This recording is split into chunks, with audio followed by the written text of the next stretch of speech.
सुरुवातीला महत्त्वाची बातमी आहे बीडच्या संतोष देशमुख हत्या प्रकरणासंदर्भातली। देशमुख यांच्या हत्याकांडामध्ये वाल्मिक कराड हाच मुख्य सूत्रधार असल्याचा युक्तिवाद मुंबई उच्च न्यायालयाच्या औरंगाबाद खंडपीठामधील मुख्य सरकारी वकिलांनी केलाय। आपला या हत्याकांडाशी संबंध नसून गोवण्यात आल्याचा युक्तिवाद करत कराडच्या वतीनं खंडपीठात जामीन अर्ज दाखल करण्यात आला। मात्र सरकारी वकिलांनी बाजू मांडताना वाल्मिक कराड हाच सूत्रधार असल्याचं सांगितलंय। तर सुनावणी दरम्यान देशमुखांवरती झालेल्या अत्याचाराचे तब्बल 23 व्हिडिओ न्यायालयासमोर दाखवण्यात आले। ही दृश्य पाहताच उपस्थित नागरिक, वकील आणि देशमुखांचे कुटुंबीय भावुक झाले।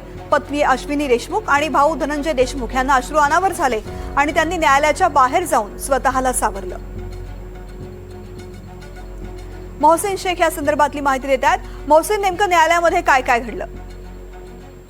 नक्कीच आपण जर बघितलं तर संतोष देशमुख हत्या प्रकरणाचे आपण यापूर्वी फोटो बघितले त्यांनी एनडीटीव्ही मराठीने महाराष्ट्राला सर्वात आधी हे सगळं घटनाक्रम कसा घडला, त्यांच्यावर कशा पद्धतीने हत्या करण्यापूर्वी अत्याचार झाला हे महाराष्ट्राला दाखवलं होतं आणि आता त्याच घटनेचे 23 व्हिडिओ आज न्यायालयासमोर दाखवण्यात आले आणि हा क्षण एवढा भावुक होता की यावेळी ते जेवढे लोक उपस्थित होते सगळे भावुक झाले।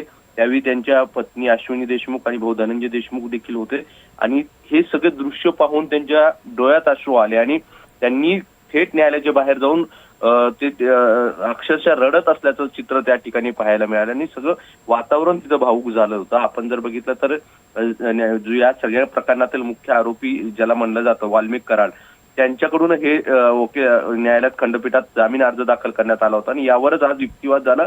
यावेळी वाल्मिक कराडच्या वकिलांनी माझा जो हे आहे वाल्मिक कराड जे आहेत ते या सगळ्या घटना जेव्हा घडली तेव्हापासून शेकडो किलोमीटर लांब होते आणि त्यांचा या काहीच संबंध नाही, तो या सगळ्या प्रकरणाचा आरोपी नाही, त्याच्यावर मोक्का जो लावण्यात आलाय तो देखील चुकीच्या पद्धतीने लावण्यात आल्याचं त्या बाजू मांडली होती। मात्र यावेळी सरकारी वकिलांनी ह्या सगळ्या प्रकरणातील सगळे पुरावे दाखवले आणि या सोबतच या सगळ्या प्रकरणाचा मुख्य सूत्रधार हा वाल्मिक कराडच असल्याची बाजू सरकारी वकिलांनी मांडली आणि याच वेळी हे 23 व्हिडिओ देखील दाखवण्यात आले जे या सगळ्या आरोपींनी मारहाण करताना आपल्या मोबाईलमध्ये शूट केलं होतं।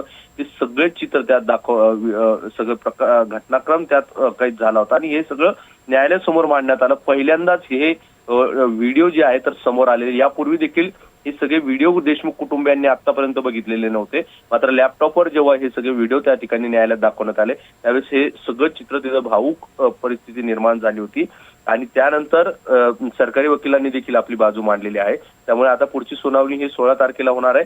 मात्र आजचा हा न्यायालयात जे सगळं घडलं त्यात सरकारी वकिलांनी आपली बाजू मांडत वाल्मिक कराड हाच मुख्य सूत्रधार असल्याचं सांगितलं।